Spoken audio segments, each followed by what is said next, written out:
hello, and welcome to episode 28 of Trails in the Pod. I'm Colin. That's Kevin. Is genocide ever okay? Tune in to this episode for an answer to this question and more as we break down the epilogue of Trails in the Sky SE. And Kevin's answer may surprise you. Yes, the answer is yes. Kevin's answer probably won't surprise you. Kevin, what'd you think about this finale? I thought it was great. It was a great thing to experience as a story. It was fun to play through for most of it. It was a fitting end to a great game, to a phenomenal arc in this series. I think I said I gave it a 9.5 out of 10, 9.8, something like that. One of my favorite RPGs ever. Yeah, I agree that this game is really something else. I feel bad because I've been kind of burnt out on Trails in these past couple of weeks, and that has definitely marred my enjoyment of the finale, to be honest with you. But it's a great chapter, and it's a fantastic game. We'll get into a retrospective next week. You've played Trails 1, Trails 2, Hajimari, the first Kuro in like 6 months or so. Yeah, I need a break. There's a lot of fucking trail. Let's get through the epilogue. There's three distinct portions of the plot we'll get through with some discussion analysis before we dive into lots of overarching discussion questions. So first we have the scene set in the Liberl Ark. The Orsay crash lands, and then we have to go through the various stations, dungeons, above ground, underground, connecting the arc together. And it's pretty straightforward, I would say, Colin. I'm not sure how much there is to discuss here. So I think that it's not as straightforward as it could be because there's a lot of backtracking in terms of you go to an area, you realize that you need to bring a certain party member with you or talk to a certain somebody, and it's a little bit oblique as to what you need to do.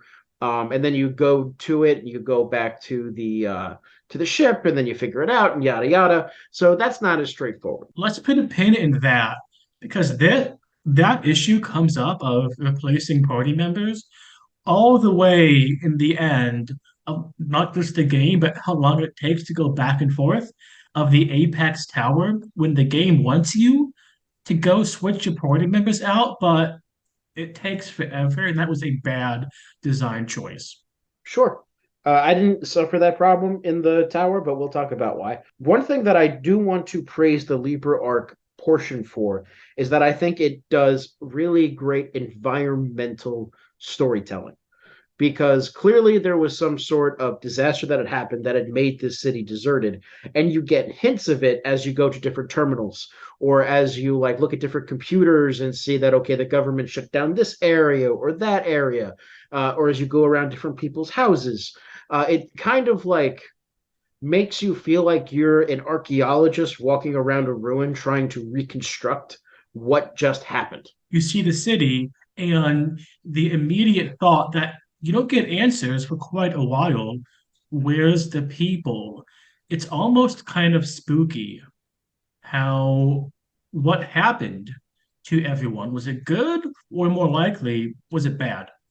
Yeah, I think that all of the robots running around with guns suggests that it was probably bad. But you're right. I mean, we need to wait until the end of the chapter to like really get a concrete answer as to what's going on. But it ramps up the mystery, and it ramps up the mystery by providing you with more information, which I think is very effective because it a lot of people think that mystery is produced by raising questions. But it doesn't that's not how it works. What works is you provide them with information that then raises questions as a consequence that can then be answered later. And this finale does a great job of doing that. I think it works as a mystery because, like you said, the information raises questions, and those questions are answered. We're not left wondering, okay, yeah, but what happened to everyone at the end of the game? Right, precisely. Then we enter into a part. Well, first we find some party members by the name of Josette because we find out that the Bobcat has also crash landed. And she needs our help, Kevin, because her brothers have been kidnapped by Ouroboros. So we have to go save the Capua crime family, a bit of a side mission. And Colin, this would have been, I think, okay if only for one thing. If we didn't have to have Josette Capua with us. And Colin, she sucks as a unit. She is a objectively bad unit for Yes. gameplay. I mean, it's number one, she does not have an S craft until after you complete the part in which she is required. Number two, I mean, I complained, what was it, 2 chapters ago, maybe, about being, thank God I don't need to have Chloe in my party because she's level 51. Josette joins at level 52 in the last chapter of the game. It's like, even if you want to put aside the bad parts about her as a unit, what the fuck were they thinking? Not just the beginning of the last chapter. You've gone through what, a third? Yeah, went through a It's full third of this chapter. it's so strange. One, why include her so far into the game? And two, if you're gonna do that, what two, why make her underleveled? And three, why make her a bad unit even if she has enough levels? I do not understand this choice, Colin. What why? I mean, if I had an answer, I would have told you by now. I don't have an answer. Like I can kind of see the rationale about making her a required party member for the part where we enter the Glorious in order to save her family. I do think at the end of the day, both that entire section and her presence there is pretty unnecessary. I like they have enough of a relationship with Joshua that Joshua rescuing them would have been fine. Yeah. The only good part about, well, the Glorious does have a lot of good loot, to be fair. Yep. And we see the return of Gilbert Stein. And I'm a fan of Gilbert Stein. I love how he's so self-important in his conception of what he does, his relationship with others. And every time now, Estelle is like, yeah, Gilbert, we kicked your ass. I don't remember too many details, but he thinks he's her nemesis. Estelle is like, who are you again? It's Right. so unequal. It's the "we are not the same" meme, just played out. Yeah. And like the way that the And party takes pity on him, but then also calls him a fucking crybaby at the same time, it's pretty great. contempt laden with pity. And I want to raise another annoyance about this section of the aftermath.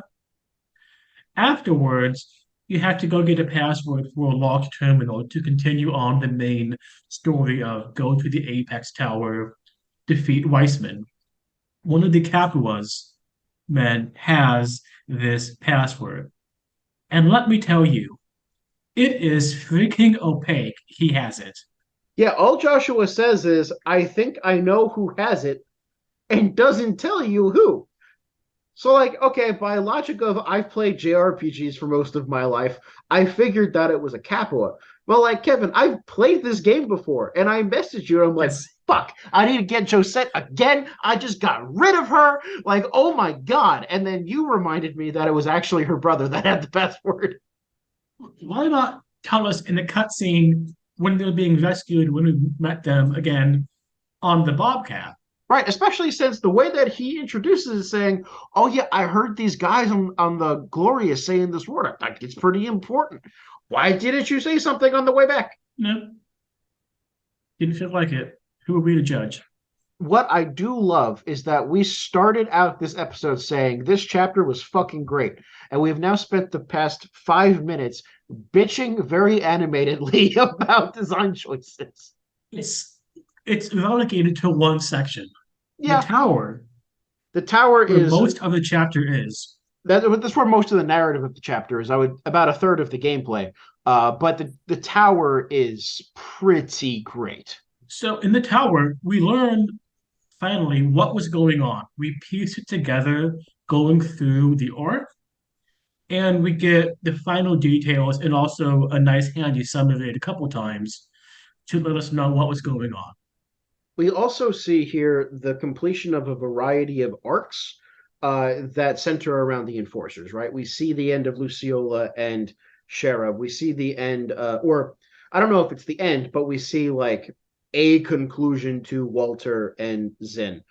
We also see a pretty poignant moment between Estelle and Ren, and Blue Blanc is there. Um, so I maybe we should talk about those first before we talk about Weissman and all of that stuff. Yeah, so I want to talk about a game design choice that I think hurt the narrative.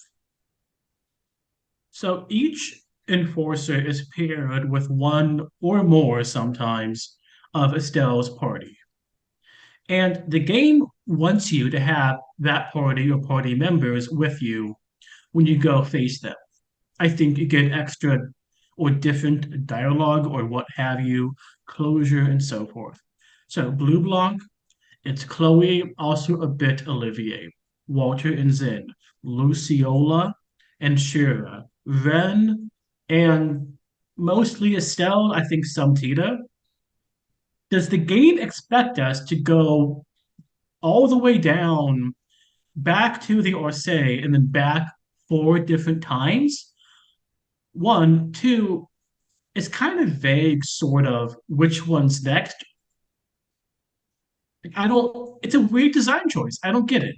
I think that it's not vague the order because I think it's the exact same order as in chapter six, um, which we might not know upon playing it, but I think it's a mirror. Yeah, but I agree with you that like the weird part about this is that the fast travel throughout the tower is unlocked only after you've beaten that boss.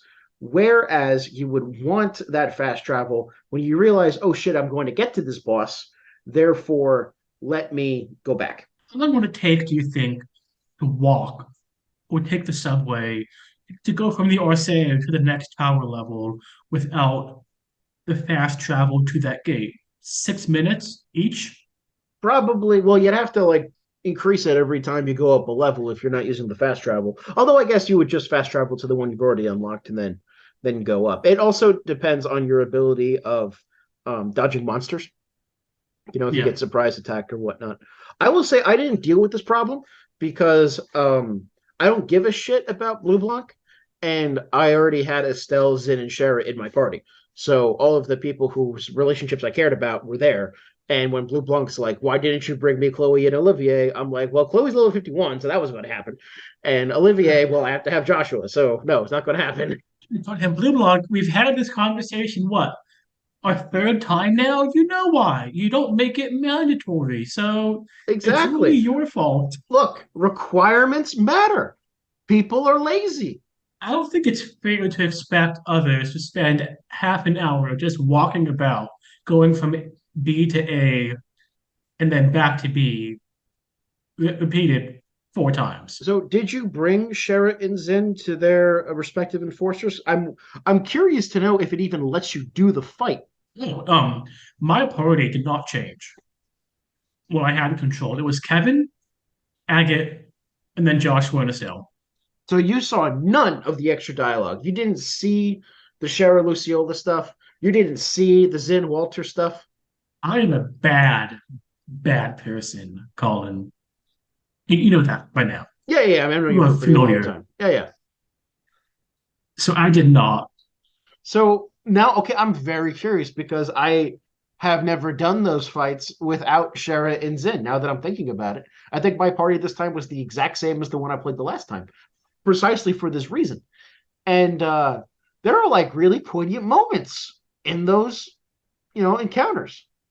Did you not see those? I read, I read about them that Luciola got pissy because she loved her weird father figure. And Yeah, he's like, no. And then so she killed him. yeah. He didn't get the memo that in Trail pseudo incest is okay. It's the cover relationship. Come on. It's all good. But like the kind of reconciliation between Shara and Luciola. Luciola tries to kill herself. Shara saves her in like one final act of forgiveness. I thought that was pretty poignant. And the bout between Zin and Walter, in which Zin like comes out and kind of proves that the way of the living fist, I think is what it's called, the Taito style, is able to be superior to Walter's quote unquote murdering fist. You get some really interesting information about how Zin's master actually thought that Zin was going to be the successor and not Walter, and that's why Walter started going to the dark side because he couldn't understand why, given that Walter was so much more skilled.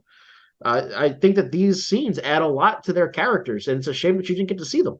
I did like, in some parts, I had issues with Ren and Estelle, their special scene. Sure. I want to point out now before somebody points it out on Twitter, we have been complaining that Chloe and Tita haven't gotten any characterization, but also none of us have brought them to the scenes where apparently they get characterization. So maybe it's our fault. But again, they could have made it done more in the base game. Certainly in chapter 6 they could have done more. Yeah. So what let's talk about Ren and Estelle. I'm interested to get your take on that. There was one part, in general, I thought the confrontation during and Zen's breakdown and Estelle being, firm but gentle was really well done. It's a complex thing to do. It's a complex relationship, and that did it justice. There was one part, dear Colin, I thought showed a bit of the, I guess you would call it protagonist-centered morality we've seen a couple of times Mhm. now here in the game. So when Estelle tells Ren, do what, listen to your heart, don't have this like mirrored image, or don't hate because other people expect you or tell you or Weissman wants you. Find out what's inside yourself. And then she's like, even if the deep inner parts of yourself want to hurt people, that's okay if it comes from you. I'm paraphrasing, kind of a weird expression. I mean, I think at that moment she's just like trying to get to Ren to like get her to reconsider her own notions of self. So I think that's decently effective. I gotta say that I've always been a little bit confused about Estelle's relationship to Ren, at least in this game, because all Ren has done has been to lie to her, to trick her, to torture her, to threaten her, to kill other people, or at least appear to kill other people. Um, when I know people like that, not that I know anybody quite like that, but when you know people like that, you tend not to like them, and you certainly don't want to be a sibling/parent figure to them. Would it have been better if we got more than one chapter of a relationship between the two? I think so, because essentially, I think that the way that this works is that we're supposed to have felt the bond between Estelle and Ren in what was it, chapter 2, maybe chapter 3, whichever one it was, the one in Grand Cell, and then use that as the foundation to view all of the other interactions with Ren. But I think that the negative interaction that you have with Ren vastly outweigh the positive ones that we've seen her have with Estelle. But Colin, can I be a bit of a snark here? Go for it, man. Ren was had those positive interactions, short as they were, with Estelle and with Tita. The evil she did, one was a lot to unnamed people, to people off screen, to those without clear links to the party, and she did gas our party. But it felt like the game here, and more than one time elsewhere, treats actions, like good actions done to Estelle and then the party as a whole, vastly outweighing evil done to society or to the masses, the nameless, if that makes sense. We see it here. We see it with the reactions, people thoughts on Loewe, on Lawrence. And I use the term protagonist centered morality. That's not quite precise. I guess it would be protagonist weighting of actions. I hear you. We definitely need to have a discussion about Luva now that his arc is complete. I do challenge your statement about Luva here because all of the things that we've seen Luva done is to make bad situations into better situations. Whereas with Ren, we do see her do things like invade the capital or threaten to slaughter everybody, stuff like that. Question, Colin. Make a bad situation not as bad. That's what Loewe did. Why not make a bad situation just not bad by taking his secret keeper sword and cutting off Weissman's head? Because Loewe was following Weissman and believed in that idea. Like, okay, you can look at anybody and say you did a bad thing. Why didn't you do a good thing? But when we're looking at Loewe's inner character, all of the actions that we've seen him do are to do things like stop Bose from being destroyed, saving orphans from the burning orphanage, even though he also set fire to it. Um, Saving Joshua on at least one occasion. I'm fairly certain there was a second that I'm forgetting. Um, I mean, the man has done good stuff. Ren has done nothing good that we've seen on screen at all. That's true. And we'll talk a lot about Loewe. And you said following Weissman. One, do you think he knew the details about Weissman's plan? And two, is this a good opportunity to segue into what was going on in past and present with the Oriole? The answer to both of your questions is yes. It is a good transition. And yes, Loewe obviously knew what Weissman was doing. He told us where it Really? was. He told us what was going on. Like, it was very clear that he knew the plan. Did he know all the details about the Septarians, about what happened and so forth? That's what I'm saying. I think so, yes. Um, because he's part of this plan in order to quote unquote test humanity, which is part and parcel to what Weissman is claiming that he wants to do with the Oriole. Yeah, yeah, that's right. He did know, which is I think makes him a lot even more interesting. Especially But let's since not you agree with Weissman's plan, therefore you should agree with Louvre. let's not talk around it. Let's establish what was going on so we're on the same page, so the listeners are on the same page, because it's told in a couple of different locations, and it can be a bit difficult to wrap our heads about what was going on then, what it means for now with Yeah. the people involved, and so forth. So basically, we have seven factions of humanity, each about a special treasure that we've heard one or two times before. They're called the Septarians. Sept, Latin root for seven. One was the Oriole. That's the one we're on now. It was the Septarian and the floating city both. And it had gospels, not just the ones that we've seen, fragmented, depleted of power as they were, but these were essentially genies in a bottle. They could grant wishes, they could rewrite reality to a large extent. Well, I think that we're not being quite right about that. The Gospels are terminals used by people living in Liberl Ark to access the power of the Oriole, and the Oriole could do things like create miracles. I Yes. also disagree with you that the Liberl Ark is a septarian. It is not. It is only the Oriole. The Liberl Ark is where people were living, having access to the power of the Oriole. I'll accept this criticism with blinding rage kept hidden. Go on. So essentially, what we've learned is that these are presents given to humanity by Idios herself, at least according to what Weissman has told us. And the people living in Libra Ark got used to the creature comforts of having their every material desire fulfilled, or living in dreams in order when like their spiritual desires aren't fulfilled and stuff like that. Um, where they become complacent and indulgent, hedonist, and just an all around awful society to live in, up until Celeste Auslese, the founder of the Auslese royal family, decides to take matters into her own hands and seal away the Oriole so that people can have a second shot at living fulfilling lives. And that's really fascinating. One, that we see this, that having your goals met without effort is presented as an unambiguously bad thing in the game.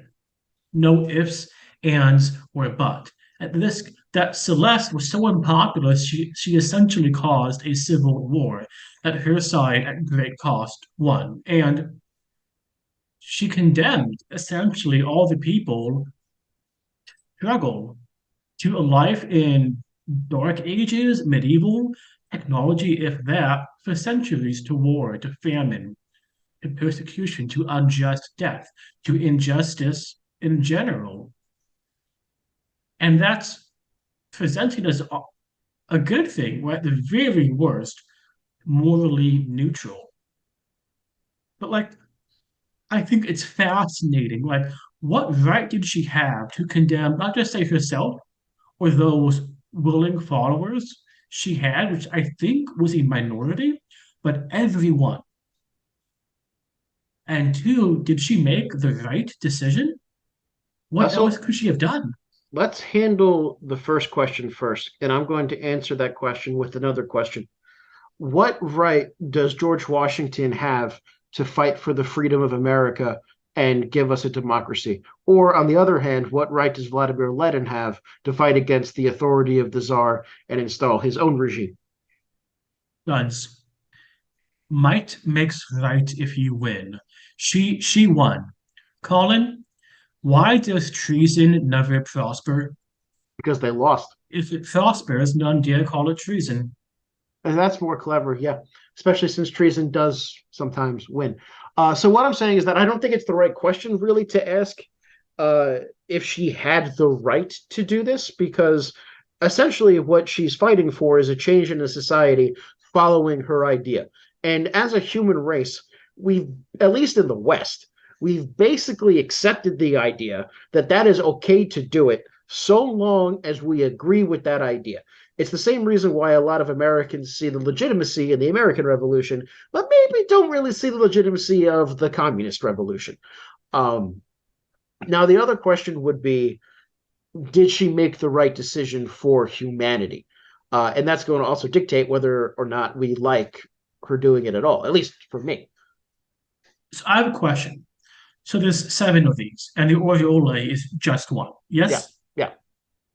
What did the same thing go on in what would become Erebonia Crossbow Cowboy? Did what she do impact all of these septarians? Or I'm gonna guess here, do I find this out in the next game, Trails the Third? You do find out more about it in Charles the Third, yeah. But we have, I mean, there are seven of these, and we've heard before this idea of the Great Collapse. That at a Yeah. certain point there was a technologically superior society that all fell at approximately the same time and leading into the Dark Ages. And What was this? this is one instance of it, but is not the only instance of it. It also takes place in Erebonia, also takes place in Calvert, because if that weren't the case, then the technology from those places would just like still be present, right? Or they would fall down in other times and we might have more of a understanding. The fact is, nobody quite knows what happened during the Great Collapse. It's still one of the mysteries of the series, but this is part of that big phenomenon. Think of the fall of all the Near Eastern civilizations at the same time to the Sea Peoples. We don't really know what happened, but there's a couple of flashpoints we can see. That's fascinating because I thought maybe you could explain it as what she did on the Oriole caused chain reactions or follow up on others. But so there was something going on that Celeste was more of a symptom, it seems, of a larger phenomenon than the cause herself. I mean, so far as we can tell, yeah. And we might learn some more incidental details as we move on. And I think that it plays a pretty. These kinds of questions are going to play a bigger role as we go into the series. That I'll tell you that we don't have an answer yet, in general. But yeah, the Septarian of the Liberl Ark only impacts really the people living on the Liberl Ark. Otherwise, it wouldn't make sense for there to be other Septarians, right? Each Septarian takes care of the people around it. I want to retract something, a criticism I made, I think, way back in FC. I said the Church of Idios and Idios herself do not seem like they're relevant at all. But now I'm learning more and more just how tied into the games, the series, the church is, that the goddess and her divine actions is. Yeah. And I think that they did this in a very smart way because you're right that they don't play that big of a role in FC. We see like some priests here and there, right? We hear about Sunday school, but by introducing to us the whole concept of the Gralsritter and the artifacts, and now the Septarians, we start to see more of the spiritual side of this, which is it's interesting because it gives us more information about a world we already love, as opposed to being a world designed around it. Yeah. And I can see why Celeste did what she did, and I'm sympathetic. But let's also talk about how one other person interpreted the state of affairs and the actions taken to end them. Weissman. So you have copied a quote here, basically outlining what his thoughts are. Should we read it out loud so that we are all on the same page, and so is our listeners? Yeah, that sounds good. So okay, I'll read. This will be like when we're doing a discussion section. I'll read a paragraph. You read a paragraph. I'll read a paragraph. All right. Weissman says, not just physical ecstasy, but even dreams were provided by the aureole. False realities granted people long sought spiritual fulfillment. The people of Liberl Ark depended on miracles that were all but a narcotic, began treading the path to annihilation. The Ark's inhabitants lost all sense of ambition and ethics and slid into madness and despair. Birth rates dropped catastrophically, while suicide and bizarre crime ran rampant, and the whole of society walked the path to a slow demise. End quote. I'm just saying here, I could imagine language like this coming out of the pen of a moralizing Republican historian. You mean Roman Republican? Yeah, absolutely. Like I could totally see this being like a Sallust thing. In fact, I think that this is pretty similar to his description of Rome after the winning of the Punic Wars. But let's move on from this. He finishes up by saying, quote, but the aureole passed no judgment on these people. It merely granted the miracles asked of it. And so the shining jewel of the sky became a den of evil and chaos. And that's kind of weird to think that this is literally a divine gift from the goddess who we are told is the deity, personification, whatever, of goodness. And she didn't seem to put in safeguards to ensure her gift was used for good. She seemed to trust in the free will and choices, one, to first abuse it, and two, by Celeste, to end it.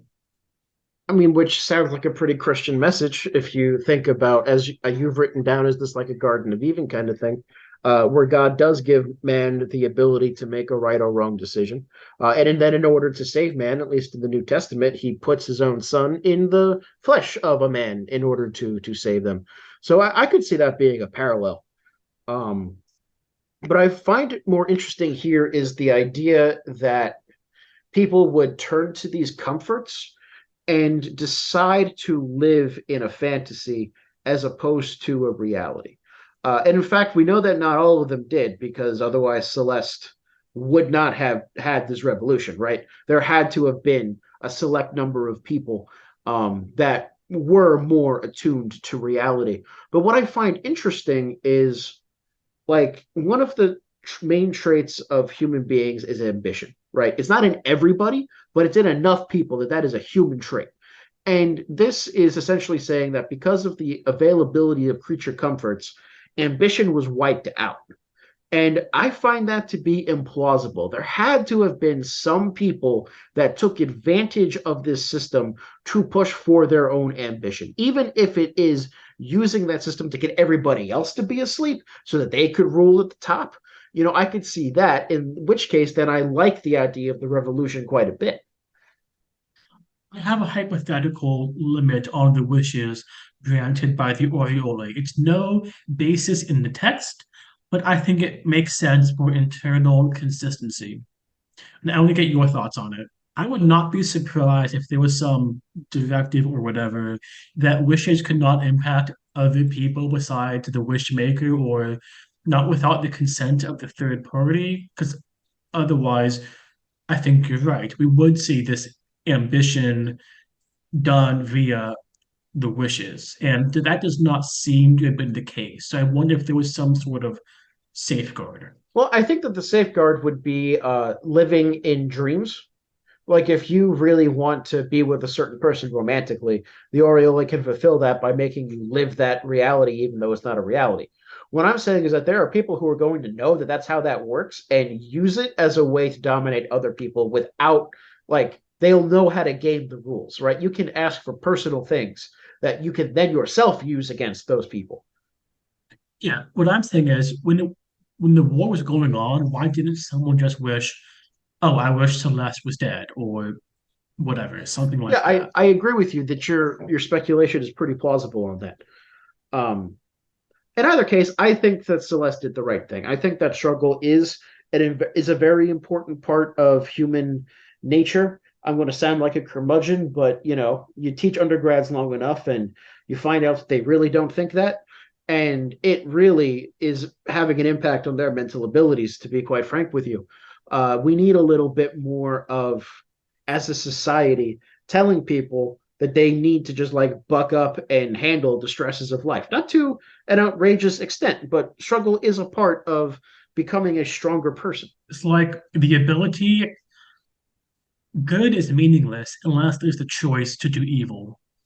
And the knowledge of evil, right? You have to know what evil Yes. is in order to appreciate the good.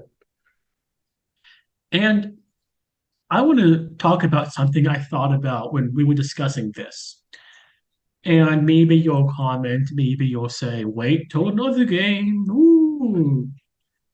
It just felt like Weissman sounded personally indignant, betrayed, angry at what was going on. Like he really believed in Idios or the religion or the church as an institution, and he learned something that like shattered his faith, that made him turn the path, or I don't know.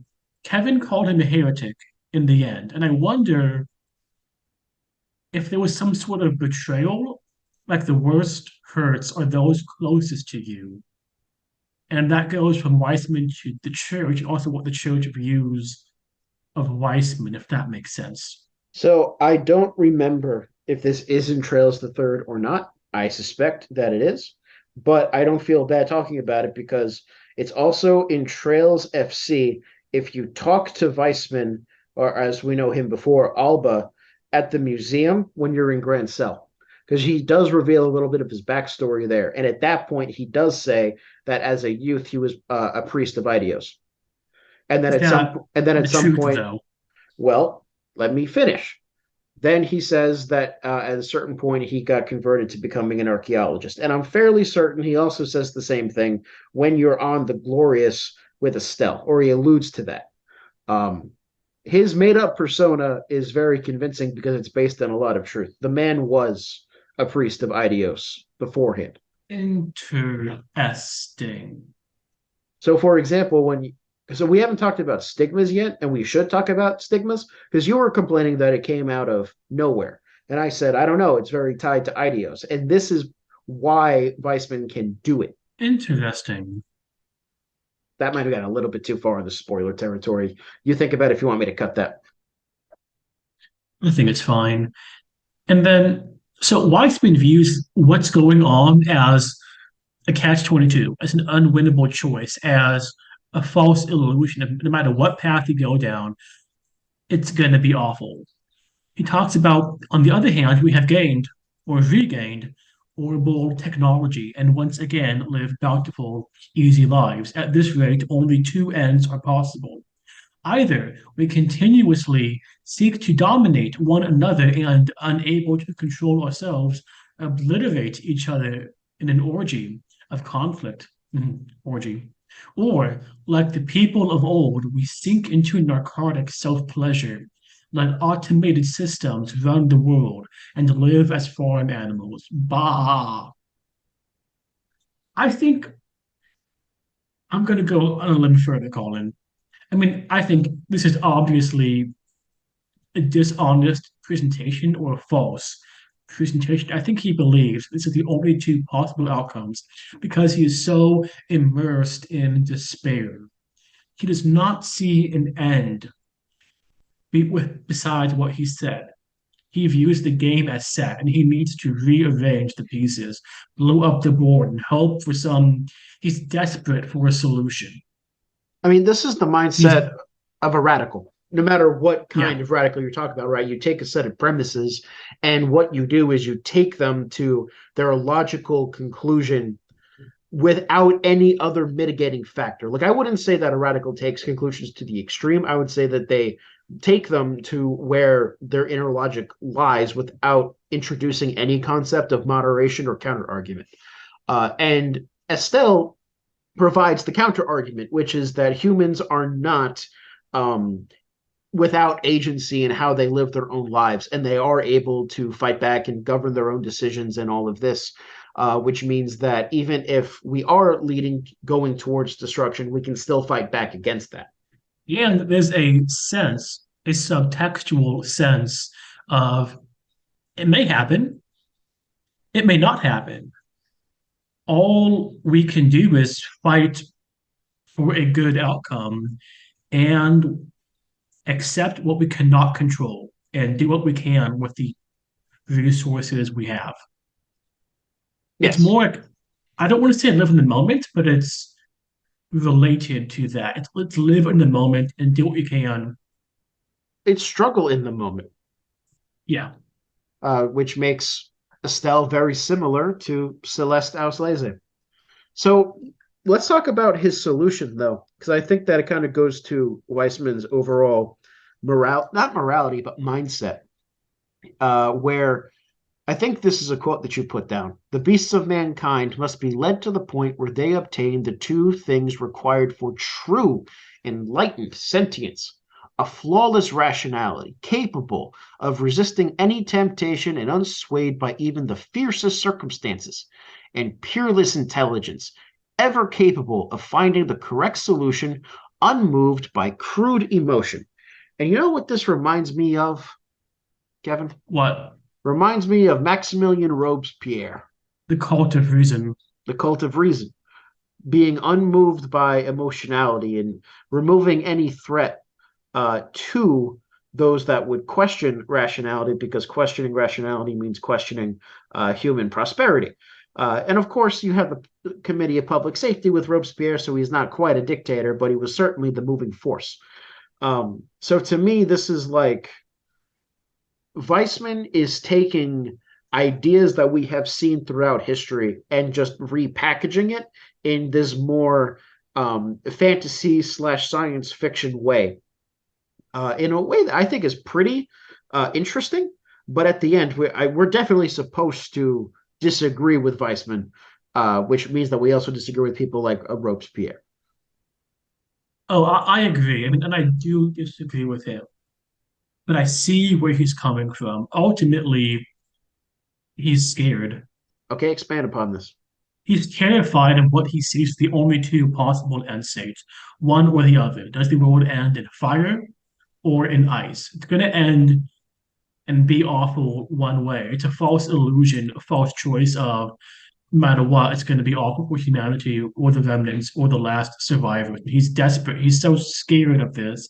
He's desperate to try and take what he thinks is the leading ultimate causes, emotions, out of the equation. I mean, he does kind of practice what he preaches to an extent, where he merges with the Aureole, becomes kind of like a demon. It's an ultimate form of self-sacrifice that, if you just look at least Weissman's stated intentions, he claims to be doing this for the betterment of all humanity. So that act of self-sacrifice of merging with the Septarian, I mean, it's selfish in the fact that it would be making him have soul power, but he's doing it not out of a lust for power, but out of a lust for change and a solution. Yeah. He's a homicidal psychopath with dangerous views and to do anything he thinks to justify this rationalist utopia, but he has the courage of his convictions. He honestly believes he is doing the right thing. He's not in it for money or power for power's own sake. Is there anything else you want to talk about the plot before we discuss some of the themes that had been brought up or narrative structure problems that we had discussed. Yeah, it's about Estelle and it gets to the heart of who she is. I'm going to make this question into a statement, and I want to see if you agree or disagree. I think if Estelle somehow knew one of Weissman's end states was going to come about in, say, 2,000, 2,500 years, but I don't think she would care all that much if she and the people she knew and loved and her descendants, if they had long, full, happy lives, trying to avoid it or stave it off, but even if they were unsuccessful in the end, she would not count that the fall more than the rising than the building that preceded it. It would not make everything before it meaningless. I mean, yeah, I would agree with that. That kind of goes to the heart of her pro-human agency stance. She would, I think, try to prevent a Oh calamity. yes, yes. And I think she would, even if she suspected she wouldn't be able to, that she would fail or her descendants failed. But it's the doing everything you can. Yeah. And yeah, let's now switch to some discussion questions about, say, larger aspects or various specific items we want to interrogate further and so forth. So, in order to summarize, this is a question that you've posed, but in your own words, in one sentence, how would you summarize the thematic message that this epilogue slash this game really is trying to communicate? It's resilience. The game does not begin when things are okay. And I would argue, for the larger grand scheme of things, it's not really okay in the end. We hear Cassius say, this is the first battle. Going to be other ones, not fought by Joshua and Estelle, but it's not cited. But the situation and Joshua and Estelle as microcosm, as individuals, they may not be entirely 100% okay, but we see the path forward. We see moving on and healing and growing. And sometimes that's all you need. I think that the main thing that this game is trying to concentrate on is the fact that humans are at their heart good, even Yes. when by all outer externalities they appear bad. So this is how we explain Joshua, right? We have Estelle break through his inner darkness to get to that human core that he had thought he had sealed away. Joshua basically breaks through Loewe's inner darkness to do that. Estelle also breaks through Ren, or at least seems to have made progress on doing that. The forgiveness scene between Luciola and Zin reflects the same way. Walter and Zin aren't quite. I'm sorry, Luciola and Shara.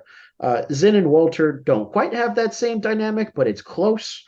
There's a lot of redemption in this game, and I think mostly handled decently well because it's not as if people are just outright forgiven for the stuff that they've done, but in the moment, the personal bonds between the characters at play have more of a power to bring them back together, which is important.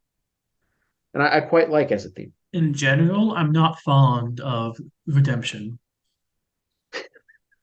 Yeah, I've gathered that. Every time a character gets redeemed, Alan Richards another one, you're like, no, they should have died. I'm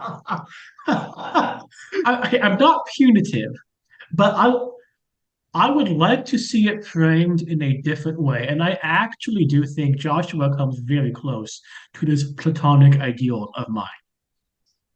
Okay, expand on that. Redemption implies, as it's commonly expressed in media and culture, a forgiveness or a rewriting or undoing of past mistakes.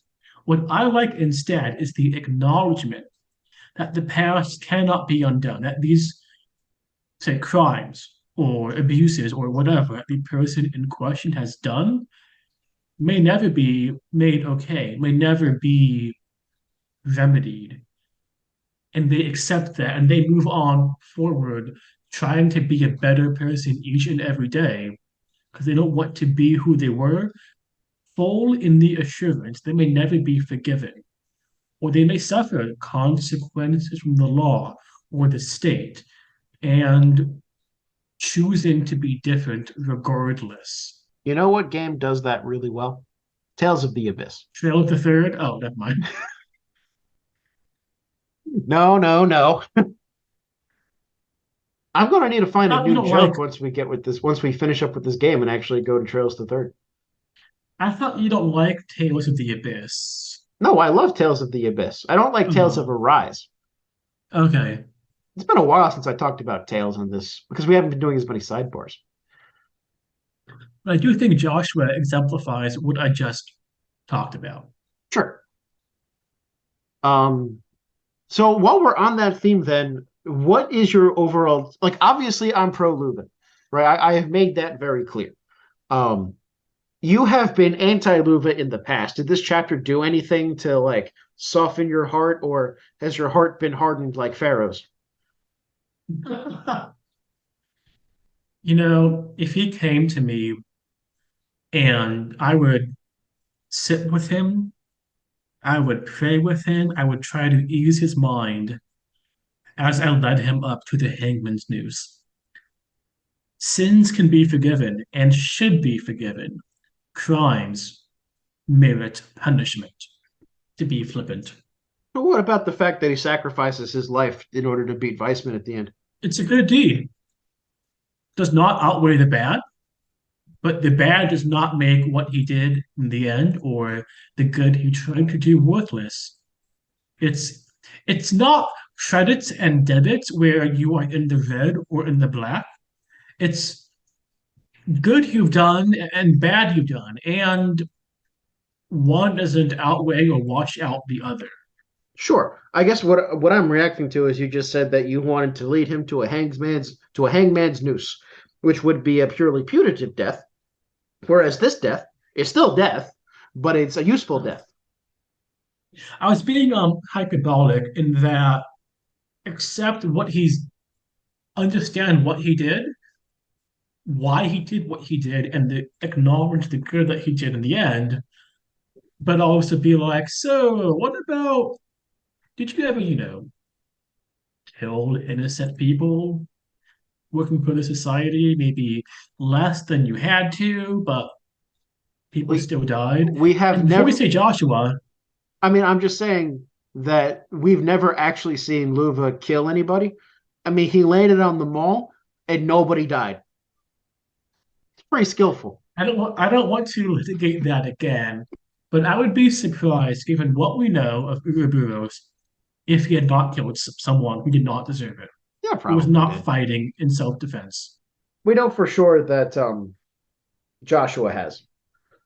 Yeah, and there's a case to be made. He should have been put on trial. I mean, he was partying, but what about the orphans he made, or the husbands he stole, or the people whose mothers he took away from them? What I could imagine them being a bit pissed, like, so he gets off scot-free then? Well, people knew that it was him. This is a secret organization after all, or supposed to be. Yeah. And then there's this whole should judicial systems be about satisfying the wishes of the victims or the state? Well, that could be a fun sidebar, honestly, at some point, but it's not one for this finale. So let's move on to delineating our favorite parts of the finale and our least favorite parts. I'll go first because my least favorite part is the Glorious. Really not a fan of that. I think my favorite parts, though, is the end part when we see this kind of info dump about the past of the Liberl Ark with Weissman and the true nature of the Oriole, and then also Kevin's reveal at the end of that. That just like it's such a concentrated moment of world building that I love it. We haven't talked about Kevin's reveal. No, we haven't. Kevin, how did you reveal yourself? Well, I kind of called it. I said in an episode not too long ago, I kind of bet Kevin's going to do something to, I thought it was going to be based on all these hints we've had of him being weirdly in the know, popping up whenever things were at their opportunity for him to make an intervention. So I was kind of wrong on that, but he did do something. He shows up, Weissman gets away scot free, and then Kevin just demolishes him. And not only that, Colin, he sounds harsh. I know, maybe not angry, but He sounds he's fucking angry. not this jocular, happy go lucky, like burn in hell heretic. He were led to believe uses a very valuable and limited weapon item to kill Weissman for good. So this is an And it's not a good death. this is an artifact called the Salt Pillar. And what's his face? Weissman makes an allusion to the fact that this artifact had completely destroyed the country of Northumbria in a disaster a few years before. That dialogue might lead to something in Trails the Third. Just saying. But what that means is that this is an insanely powerful relic that artifact that can be used on like a massive scale, and all of its power is being concentrated on one man to turn him into pure salt. And this raises an immediate and pressing question, Colin. Which one is the real Kevin? Is it the ha-ha, kind of lecherous, happy-go-lucky guy who always has a joke? Is it this crusader, Grolsritter, who kills? This is one of the first heroes we've seen kill. Is it either? Is it both? Is it a mixture? Is it none? Like everything we thought we knew about Kevin and what the church does has been kind of upended. They are now much more of a big player. Kevin, if I say something, will you be mad at me? I think I know what you're going to say, and the answer is yes. Well, I'm going to say it anyway because the question that you have just raised is like the central question of Trails the Third. I'm even more excited now to get to that game and learn about the church and the Lord and who is Kevin Graham. Yeah. Oh, I think that especially if you're interested in Kevin's character, you're really going to like Trails the Third. When I with him on the airship, I think I said either in a text or on the air podcast, I thought, or I said, how can this guy support an entire game? He's like a thought. He's Yeah. like a jokester. But now it's like, oh, I can see how. Yeah. Yeah. I think that Trails has been doing that with you quite a bit, where like you were underwhelmed by a certain character, and then by the end of the game, you fucking love them. Olivier went through the same thing. Yeah, he did. He is phenomenal. A bit less extreme in metamorphosis. Because even his weird shit, he's still the Chancellor does not do beautiful things or something like that. You can still see the view line. Here, it's almost a different person. And I liked it. Kevin saw a problem and he solved it on a permanent basis. He killed. Yeah, I mean, this is a And series we haven't seen a whole lot of death. That is like it's pretty fucking final. That dude is dead.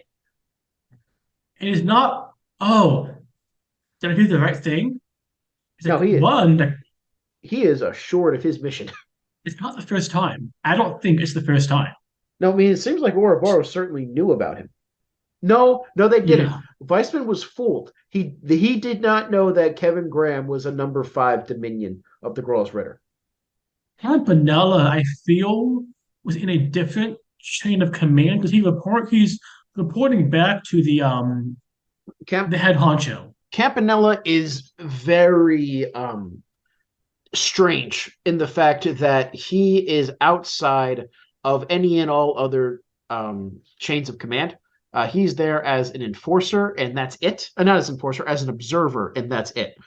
Which is why he didn't lift a finger to help Weissman throughout this entire game, including at the moment of his death. And Kevin and him don't fight either. He just lets Campanella go. Probably because I suspect Kevin knew that he would not win that fight. Oh well, I thought it was a great move. And Kevin just shot up the list of characters I like. Very so now we know the secret to Kevin's heart, which is murder. Yes. So that's my favorite part of the finale. My least favorite part is also the ship section because we had to use an objectively bad character who didn't have an S craft when she was mandatory for the party. And most of the time fighting was spent trying to keep her alive so that she could have some experience. And then by the time she gets to a level where that matters, I don't want her in my fucking party anymore. No. Looking at the questions that Okay. we've written here, we have covered most of them, other than this chapter kind of indulges in a trope that we see in other media quite a bit. I mean, it's the whole hook of Star Wars. A long time ago in a galaxy far, far away, you have this intergalactic space travel and laser swords and whatnot. What do you think about this whole super ancient civilization being way more technologically advanced trope?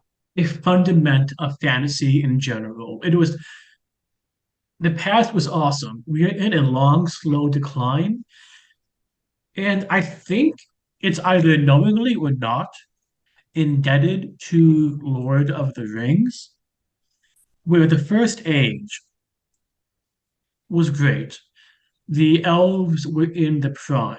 They had hundreds of thousands of armies, of men in the army, of elves in the army. The late third age, it's a shadow. Sauron is a shadow of Melkor. The elves are a shadow. Gondor is a shadow of Numenor, and so on. So I wonder how much is from this and how much it's the idea of the long defeat. Stuff is going downhill. It has been, and it will. What we can do is maybe stop it It's for a tiny interesting. bit. It's interesting, right? Because I think that this whole idea of ancient civilizations having superior technology, I mean, we even find it in ancient civilizations. Think of the Atlantis Yeah. myth in Plato. Those who don't know, Plato tells the story of what appears to be a super strong city state that might be like America, that would then travel across the Atlantic and conquer all of Europe, except that they failed at taking Athens. It's a really wacky ass story, but that's how we know about Atlantis, which, by the way, Atlantis does not exist. We also have Roman authors talking about a golden age in which everything was fruitful and we had all of this industry and people were great, and then we've had this steady decline. That one might not be I'm going to push technological. back. Oh, I hope that you're pushing back on the golden age and not on the existence of Atlantis.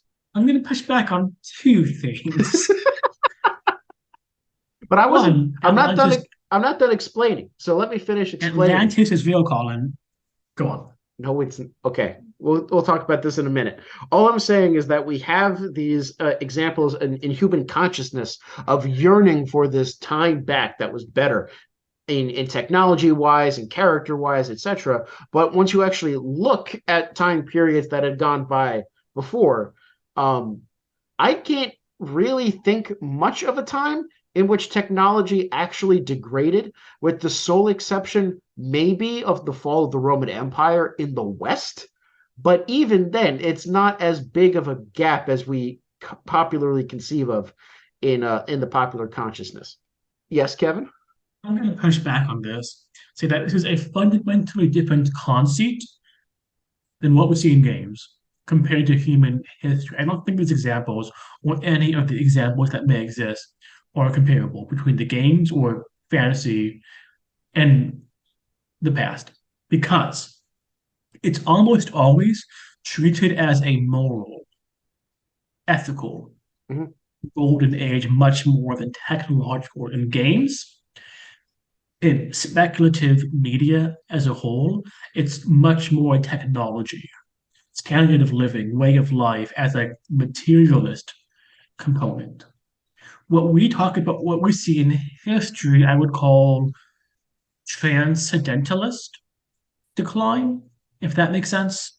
No, I hear what you're saying. I'm not saying that the Golden Age myth is a one-to-one parallel, but we do see a technological component in the Atlantis myth. And also in Apollonius of Rhodes, we see, at least in mythological time, the existence of like this robot. I don't know if you ever had to translate that passage of the Yeah, Argonautica. I yeah. mean, that is like technology that does not exist in Greece at that time. And it looks like a cyborg running on oil. It's quite bizarre, actually, the fact that it exists in that poem.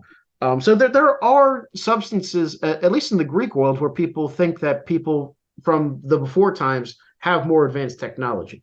Yeah, I'll grant that. I'll just say to wrap this up, then we can move on. It's usually, on the whole, on average, presented as a humanistic decline. I agree. Before we move on, though, I do want to hear your defense of Atlantis. Oh, it's cooler that way, and it annoys people I dislike. Well, now I've learned that Kevin does not like me. You know what two characters like each other in this game, Colin? Olivier and Shara. Joshua and Estelle. Oh yeah, them too. Yeah, yeah. We haven't even talked about their final scene or pseudo final scene where they're like they embrace and then they fall down and then are caught by a dragon. We've not. It's been a much more analysis than plot recapitulation episode. And it's really fascinating because Joshua and Estelle do not end the game with the party. They get separated. Yeah, I kind of like it. It's a return to the state of things, the beginning of FC, where it's Joshua and Estelle.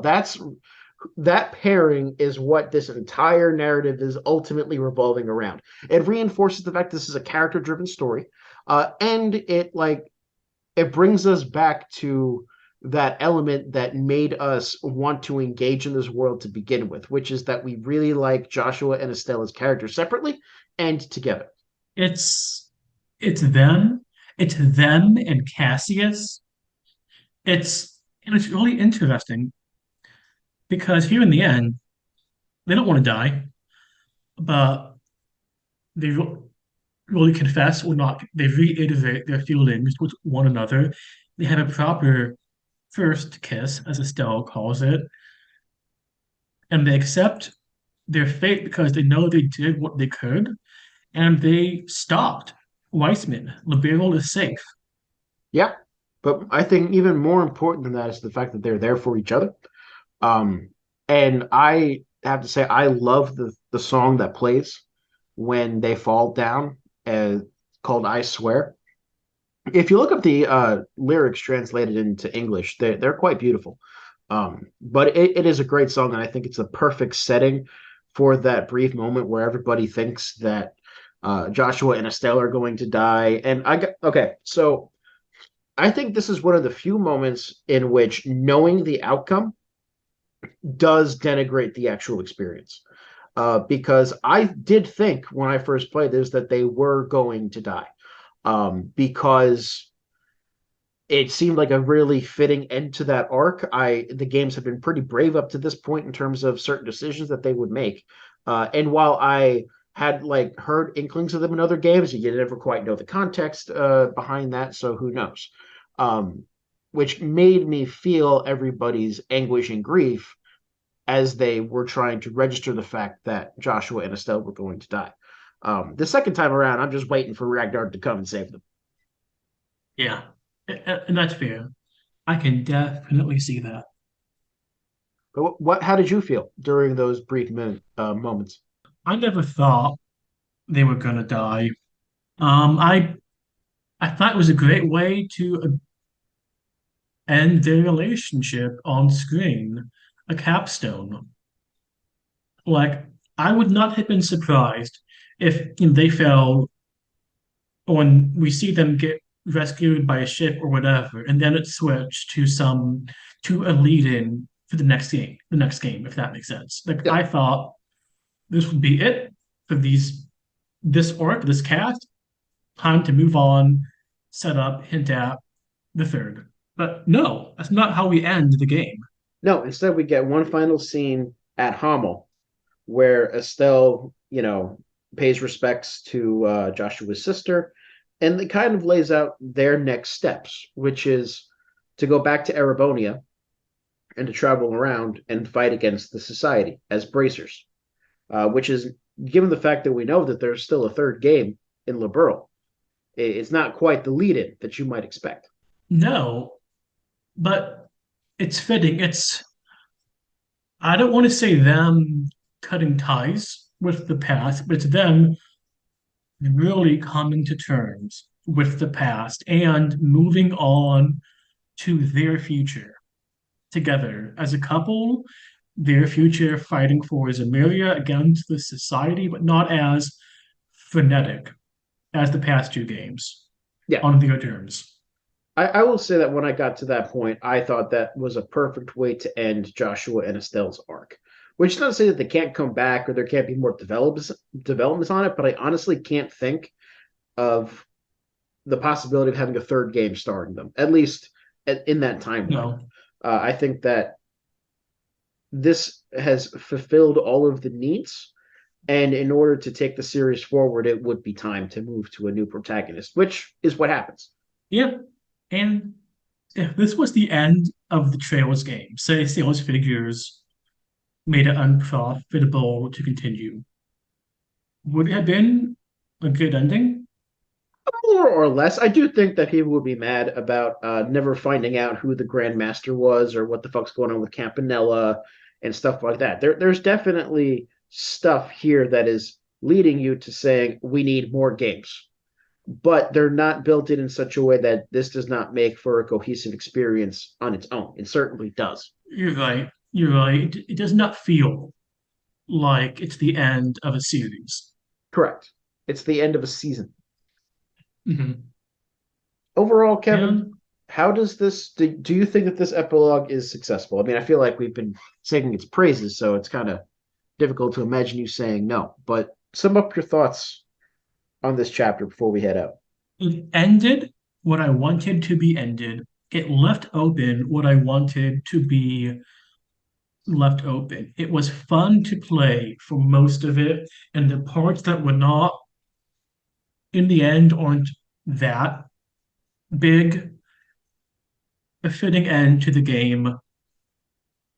Looking forward to Trails the Third. Yeah, I mean, I'm looking forward to a break, but then I'm looking forward to Yes. playing Trails the Third. I'm not making any commitments now, but I do want to discuss this possibility on the podcast. I am thinking about streaming Trails the Third. Um, and if I do that, Kevin, there's going to be one spot in which I want you to be on stream with me. The so-called Star Door 15. I'm sure some people in our chat will know why I want you to be there for with me on that.